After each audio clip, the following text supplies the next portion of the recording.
Welcome to the study Why for Gospels. This is Class 1 entitled What is a Gospel?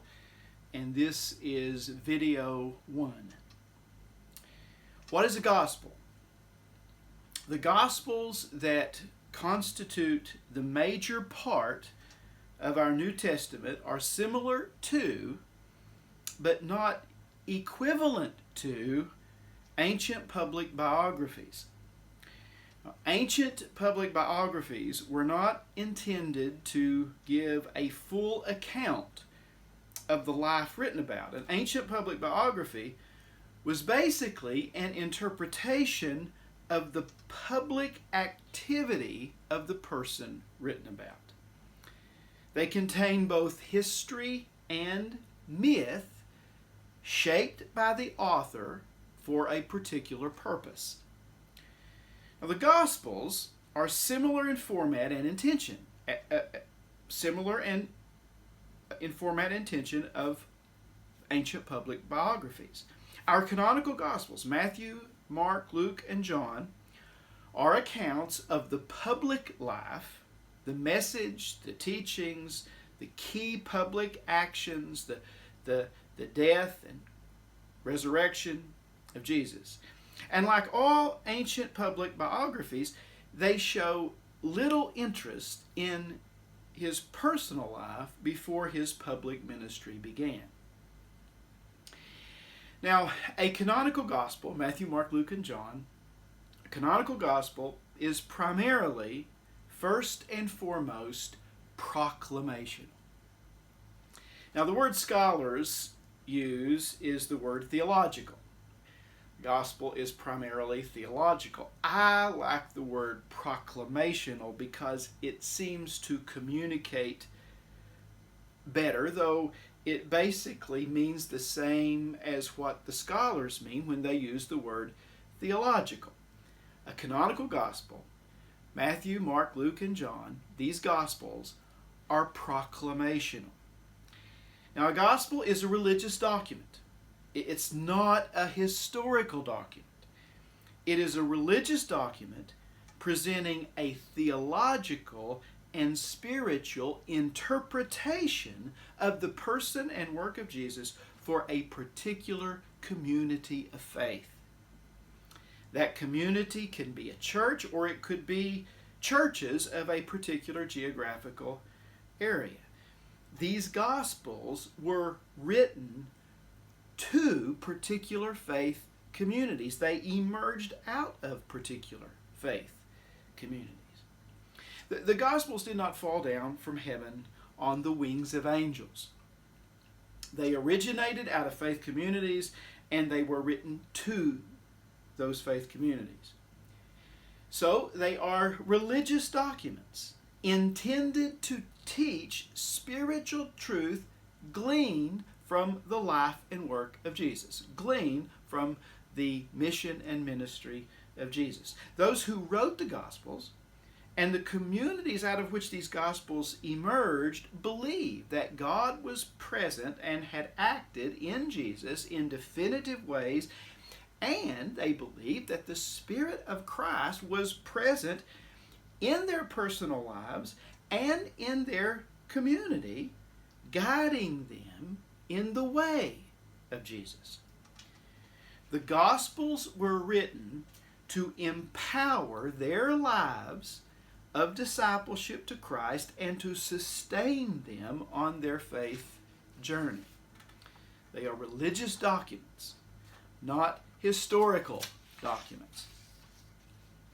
Now, none of this means that the Gospels do not recall actual events and experiences in the life of Jesus. Surely they do. However, the Gospel writers were not concerned with accurate historical reporting of all that Jesus did and said. In fact, historical reporting was not their concern at all. They were concerned with the meaning of Jesus, the meaning of his public ministry, and the impact his public ministry, the impact his life and work had for their life of faith. It's not too difficult to deduce from the Gospels some general conclusions about the historical person of Jesus, but we can never be sure that a particular event or conversation happened just the way the Gospel writer says it happened. The followers of Jesus shaped the stories that were passed on to them in order to communicate particular meanings of the life and work of Jesus for their particular faith communities, not to report accurately historical events or conversations or experiences in the life of Jesus. Now, for example, it can be deduced from the Gospels that Jesus was known in his time as a healer. There are many stories of Jesus healing people in the Gospels. He was remembered historically as a healer. And so from a historical perspective, we can say with confidence that Jesus was known as a healer. However, the individual healing stories in the Gospels are less concerned with history and more concerned with proclaiming the meaning of Jesus for their particular faith community. We can never be certain that a healing story actually happened because the individual healing stories function as proclamation. That is, they function as metaphorical stories. They function as theological stories. They function as spiritual stories. And their purpose, their intent, is to proclaim some aspect of the good news of Jesus. They were designed as proclamation, not as a historical report about what Jesus said and did. It's impossible to know, really, when you look at the individual stories in the Gospels, what is rooted in actual memory. What actually did happen. And none of the gospel writers were eyewitnesses to these events. So it's impossible to know what is rooted in actual memory and what is purely metaphorical narrative. That is, symbolic narrative intended to impart a particular interpretation of Jesus and understanding of Jesus.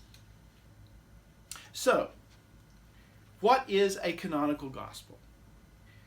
We can say that a canonical gospel, of course Matthew, Mark, Luke, and John are our canonical gospels. A canonical gospel is a public account of Jesus' ministry that brings to bear a particular interpretation of the meaning of Jesus for a faith community. Matthew's faith community, Mark's faith community, Luke's faith community, John's faith community. These Gospels were written to those communities. They emerged out of those communities, and the Gospels supply to that community a particular interpretation of the meaning of Jesus. They are proclamations of the good news of Jesus, not historical reports. It's an interpretation of the good news, the message, the meaning of Jesus. In time, these accounts that form a major part of our New Testament came to be accepted as authoritative for a life of discipleship to Jesus. That is what a canonical gospel is. It is an interpretation of the meaning of Jesus for a particular faith community.